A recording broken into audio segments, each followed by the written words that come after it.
Hello students, अब हम बात करेंगे क्लास एट्थ के चैप्टर थर्ड एक्सरसाइज 3.2 के बचे हुए क्वेश्चन। हमने फोर्थ तक कर लिया था। फिफ्थ क्वेश्चन देखिए। क्वेश्चन फिफ्थ क्या कहता है कि is it possible to have a regular polygon with its exterior angle as 22? Is it possible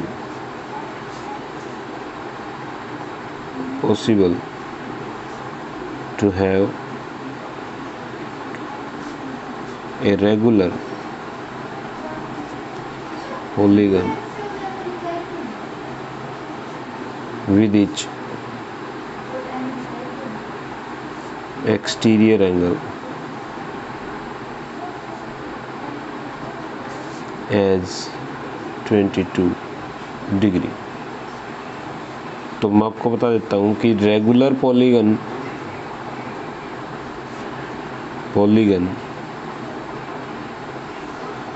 के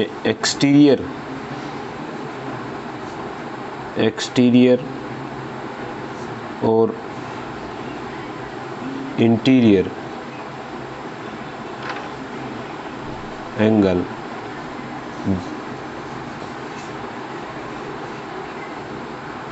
तभी पॉसिबल होंगे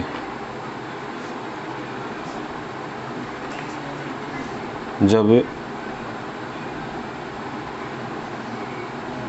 angles value are divisor of 360। समझ रहे हो? ये मीन्स 360 के जितने भी डिवाइजर होंगे ना, वही एंगल होंगे इनके एक्सटीरियर और इंटीरियर। तो यहाँ पे हमारा आंसर बनता है नो। क्या होगा? No, 22 is not a divisor of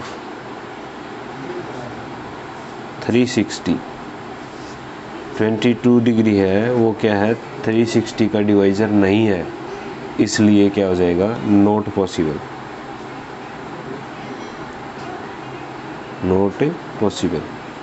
ठीक है, ये हमारा फर्स्ट था, उसका रीजन है। इसी तरह सेकंड वाले में यही पूछ रखा है।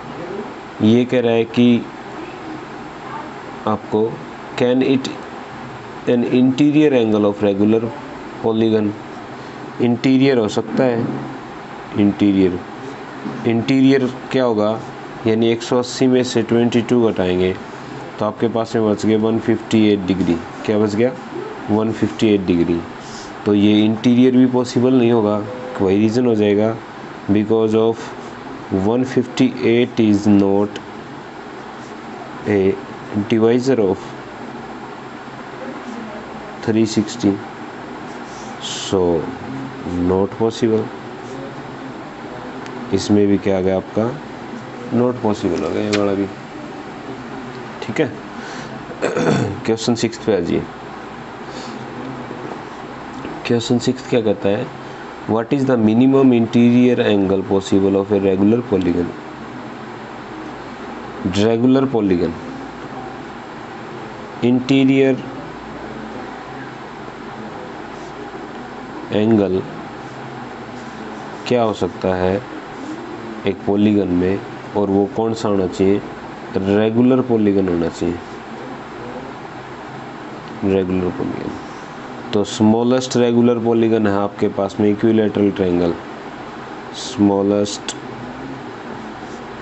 Regular polygon is possible as equilateral triangle। क्या है? Equilateral triangle. और इक्विलैटरल ट्रायंगल में क्या होगा? इक्विलैटरल ट्रायंगल में ईच एंगल 60 डिग्री। ठीक है, तो यहाँ से क्या हो जाएगा? Possible regular polygon equilateral triangle होगी।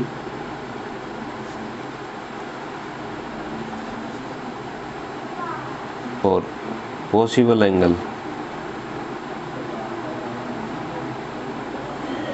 60 डिग्री हो जाएगा। आंसर आ गया।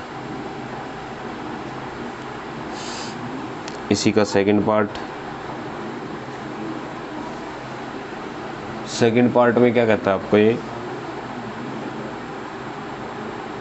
What is the maximum exterior angle possible.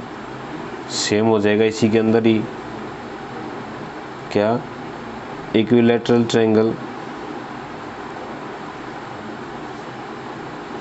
Triangles exterior angle is equal to 180 minus के 60 इक्वल टू 120 डिग्री। तो यहाँ से आंसर हो जाएगा आपका 120 डिग्री।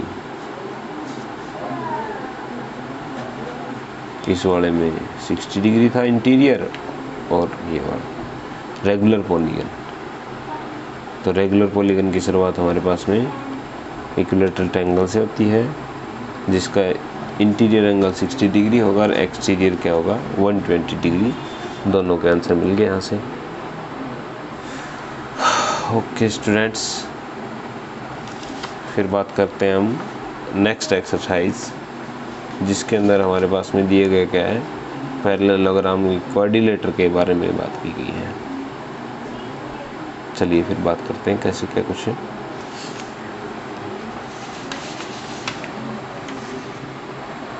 अभी हम बात कर रहे हैं एक्सरसाइज 3.3 के फर्स्ट क्वेश्चन। इसमें आपको एक पैरेललोग्राम दिया हुआ है।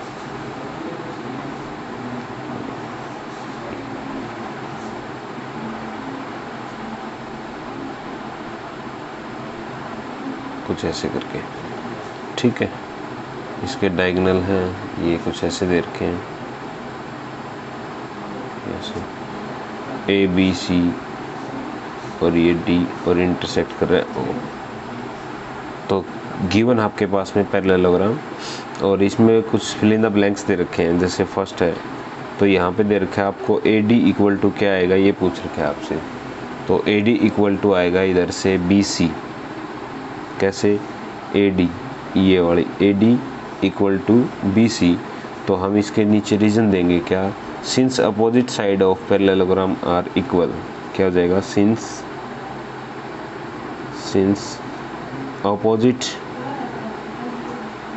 Sides of parallelogram are equal.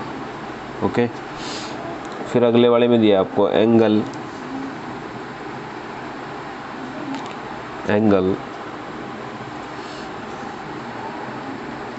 D C B is equal to angle D A B, D C B यानी ये वाला पूरा, ठीक है, डी ए बी ये वाले। तो यहाँ से हो जाएगा since opposite angle of a parallelogram are equal. क्या लिखेंगे, since opposite angle of a parallelogram are equal. Third वाले में क्या दे रखा है वो भी देख लीजिए। ओ सी कौन है ये, ओ सी इक्वल टू ओ डी, ओए ये वाला इसे इक्वल टू ओए। तो यहाँ से रीजन देंगे हम, since diagonal of parallelogram bisect each other, since diagonal of a parallelogram bisect each other.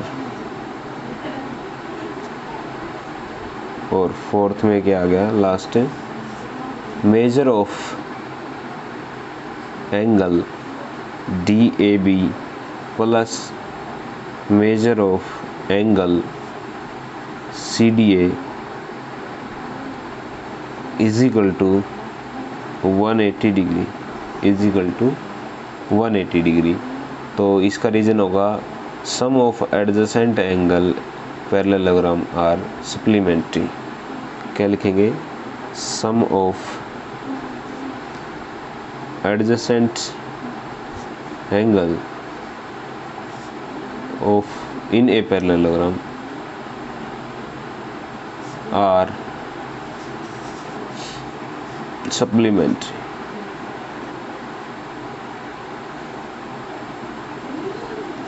Okay, आज की क्लास में इतना ही होगा।